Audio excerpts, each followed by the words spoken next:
Hello.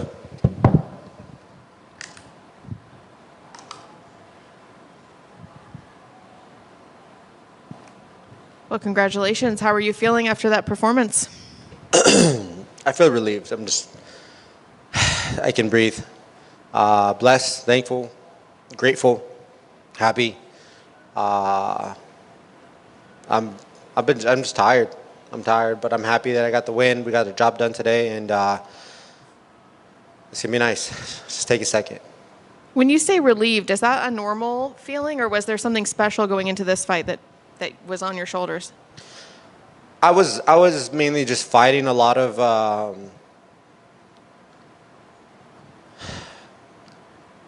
mentally. Like I just needed some rest. I really put myself through the grinder, especially in training camp. I try to go above and beyond. I try to like almost torture myself in a sense. Outside of just going to classes and stuff, it's never enough. So I try to do the extra stuff, and it definitely catches up to you. You can't do that for very long. So I had to really pick and choose what I was trying to do. And there was a couple times where like Greg was like, "No, you need to kind of just really, relax. You don't need to go as hard, today." Or whatever the case is. We were a little bit like more fine tuned, and it was kind of nice. It was a little bit change of pace as far as that goes, because I'm normally just balls to the wall every single class, but there was a couple moments where I talked to Greg, and Greg's like, you know what, man, he said you don't need to grapple these last couple of rounds, that hard, and unusual for me, but it was much needed. So yeah, man, just kind of going through like that barrier, trying to like push through, to get to this point. It's nice to come out on top, come out with the victory. Like I said, I come in here to kill. I don't come in here to pitter patter. Like that's not me. Like if you guys haven't known already, I come in here violently. Did the fight go the way that you had anticipated it going? No, no, no. Uh, I wanted to punch him in the face pretty bad, especially after him missing weight the way he kind of did, and he just didn't really like seem to own up to it a little bit. I was kind of not happy about that. But at the end of the day, my job is to go out here, win decisively, and I think we did that. Going to that weight miss, do you feel like there needs to be harsher punishments, or what are your thoughts on when an opponent misses a weight? It's kind of like a Nikki situation because there are people that really, really try. Like I'm not saying I've missed weight before. I've never missed weight in the UFC, but when I missed weight, I was practically like having to be like walked onto the scale, like kind of like I don't know I don't know what that gentleman's name that was like on the scale and he was like rickety. That shows like he's trying his hardest. That he tried to make the weight. You know what I mean? I didn't feel that necessarily from my opponent. He was walking around just doing his thing, and I was like, man, like I came here to fight. Ultimately, like it doesn't matter. I came here to fight. I came here to beat him, and we did that. So ultimately, that's what happens. But it's kind of like a weird situation because some people really really try and they try to make it to that very end, but it becomes very very dangerous for all of us. This is a very dangerous sport, and it's always the fight before the fight that makes it even that much more dangerous. So I understand people taking like extra precaution. So yeah, I'm not one to really say that he should or shouldn't have or whatever, but it's kind of a weird situation. You mentioned kind of needing a break. Does that mean we aren't going to see you the rest of the year, or was that more of a Yeah, I mean, no? right now I'm kind of leaning towards a no. There, the only one and I've been saying this, the only one that I probably consider is MSG.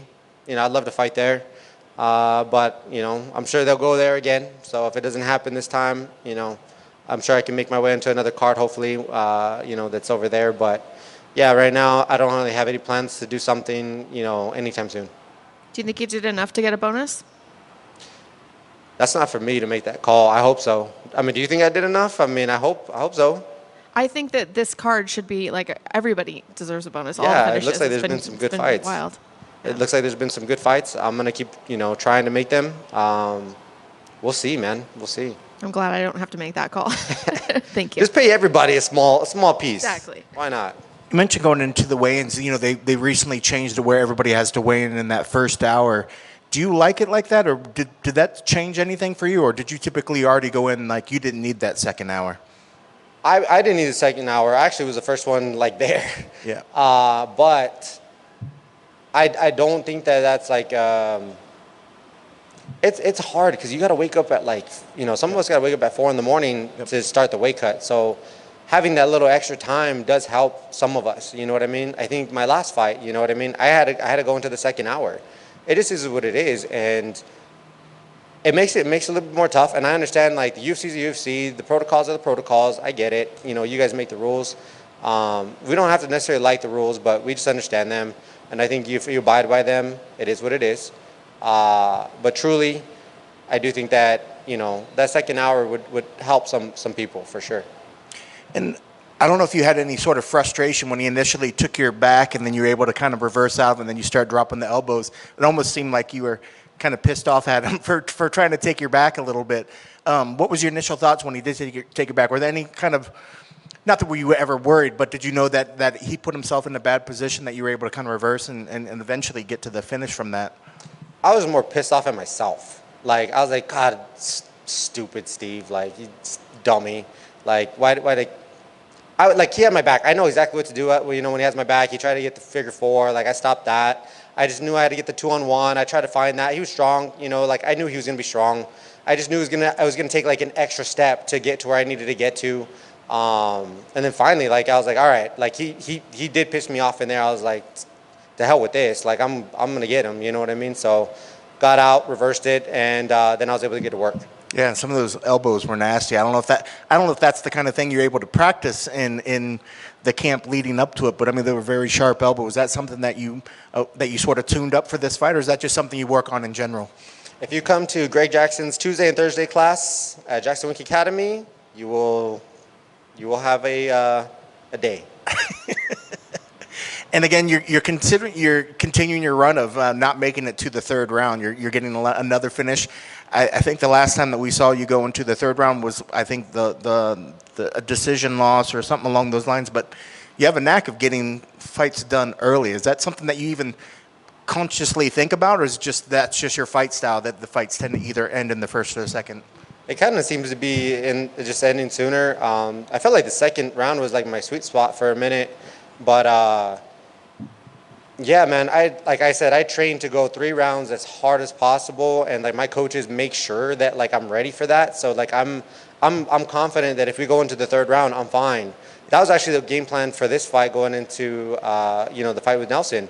This guy, I mean, he's strong. He's a strong guy to begin with. He didn't miss the weight. I know he's a little bit stronger than he usually is, and I was like, all right. So then we're just gonna we're going to kind of drag it out a little bit, and we're just going to piece him up for 3 rounds and then hopefully finish him in the third round. But once I'm in there, like, I can feel you.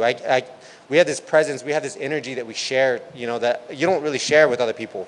And I don't know, I felt like when I spun it on him, he just, not that he broke, but he just was like, he's like, oh, dang, like, that's not good. You know what I mean? And I know that, but some people, they just like, it's fine. Like, you're just another day. I'm gonna get up. All right, he spun on me. It's fine. I'm gonna work, use the cage or whatever. I'm gonna get up. He didn't have that motive. Like, it was like, damn it. You know what I mean? Like, that really like hit something, deep down. So we capitalized on it. And I mean, I know you said you want to kind of take a little bit of a mental break.